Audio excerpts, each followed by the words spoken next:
Ay mga idol, magandang araw po sa inyong lahat dyan mga lodi. Paakyat po tayo sa bundok kasi magpa-snack po tayo ng mga kakirels po natin. Yan po sila oh, dami na. Ito di, ano na po ang oras 12 o'clock. So ang ipapakain po natin sa kanila, papa-snack is yung papaya. Dahil marami po kami ditong papaya, sobra-sobra, so papasnack po natin sa kanila. Yan. Ito po sila lahat. Kahapon ay nag-shot po tayo. Hindi ko na pinapakita. Nag-shot po tayo ng tawag nito kuraysa. So nabilang-bilang na po natin yung ano po natin yung male. Yung male is 180 plus, yung female is 223. So mamaya na yung tubig, unahin para makita natin, di ba yan? So yan, okay, masaya na ako yan sa mga 180 para at least ano naman ang mamaya na, para mapakita natin sa kanila sa yung pag-video. Okay? So, yan o, dami po nila. Minsan nakakapagod mag-akyat. Dito tayo sa taas. Oops. Madulas. Ulan kasi. Oo, kanina, ilang araw na po ang ulan dito sa Surigao del Norte. Yan.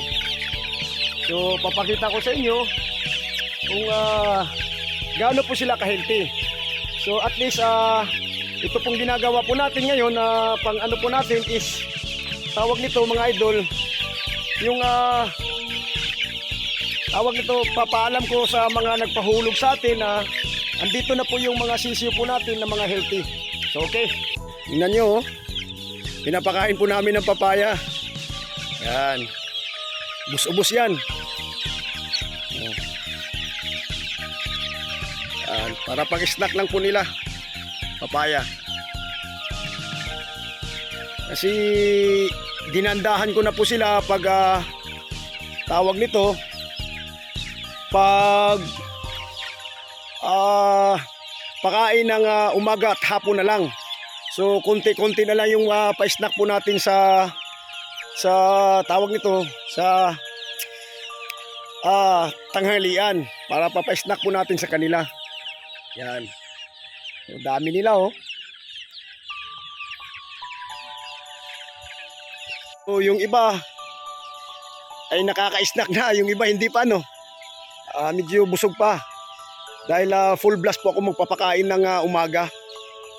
Yan. Dami po nila. So, update po to sa naguhulog po sa atin. Yan.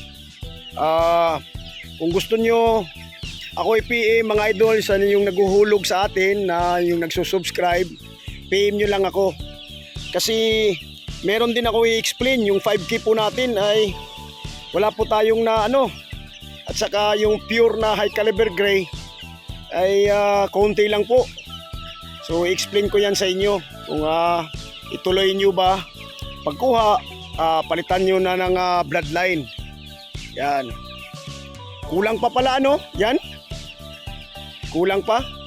So parang nakukulangan po sila sa tawag nito, sa snack po natin. Papaya po yung ano natin, pinapa-snack. Yan. Para at least makakain naman sila ng prutas. Sige oh. Yan mga idol, dami po nila. Healthy. Talagang healthy po sila. Ganda. Yan. Po mga idol, palagi po tayo nag-update kasi yung iba nagtatanong kumusta na ba yung mga kakirels po natin. Yan. Yan po ang ano po natin mga idol, na mga kakirels, healthy. So isingit ko na naman yung December breeding natin, national born, January 15. So open pa po tayo. Pwede po tayo tatanggap na ng reservation para sa pahulugan system po natin. Kung magtanong po kayo, isi-send ko sa messenger yung mga bloodlines na final meeting po natin sa January 9. Yan. So marami-rami pa. Ang umpisa po natin ng paghuhulog sa national born is February 1st week. Yan. So 28 weeks yan mga idol, 28 weeks. So mataas-taas po ang palugit ng pahulugan po natin. Yan.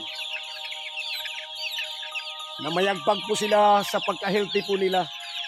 Sa awa po ng Panginoon na talagang kahit ulan, init, malakas ang ulan, nakikiri na po namin talaga na dahil din sa bago po ang range po namin. Yan, bago po ang range. So, by national, plano ko dyan banda, yung ranging sa national po natin. Yan. Yan, sa national, ang ranging po natin. Yan. Laki-lakihan ko ang ranging, mga idol. So, tingnan mo. Ang sulit na sulit. Pulang-pula na po yung mga mukha nila. Hindi pa nga nag 2 months. Red face na po sila. So, nagpapakita po talaga na healthy po yung mga sisiw po natin. Yan. So, yung naghuhulog po sa atin sa early bird, nandito na po ha. Ina-update ko kayo mga idol. So, yan. Tingnan natin ha, pakita ko sa inyo. Mayroon akong ipapakita. Red face na talaga. Yan mga idol Tingnan nyo, choco natin. Red face na Yan. Mga red face na po sila tingnan nyo. Yan, red face na po. Nakikita nyo, mas maganda po talaga mag-aalaga ng healthy. Okay? Yan. Very blessed po kami na marunong na po kami mag-aalaga kahit ganitong sitwasyon po sa amin, yung tig-ulan. Yan. So yun lang po mga idol. Maraming salamat po sa subscribe po sa atin. Yung nagla-like, nagko-comment, yan. Maraming salamat po talaga sa inyo. Sa mga nagpa-follow po sa atin sa Facebook at saka sa TikTok. Yan. So, yan lang po ang update po natin ngayon. At least halos araw-araw po natin na in-update kasi ang pinaka-importante yung naghuhulog po sa atin na hindi magwo-worry na kumusta na, ganito na, kumusta na. Yan, at least ma-update ko po kayo. So yun lang po mga idol. God bless. Good noon para sa inyo lahat. Ingat po tayo dyan. Huwag natin kalimutan mag-ingat. Magdasal. Pag magdasal man tayo, lagay po natin sa puso, sa isipan si Jesus Christ. Thank you. Good noon.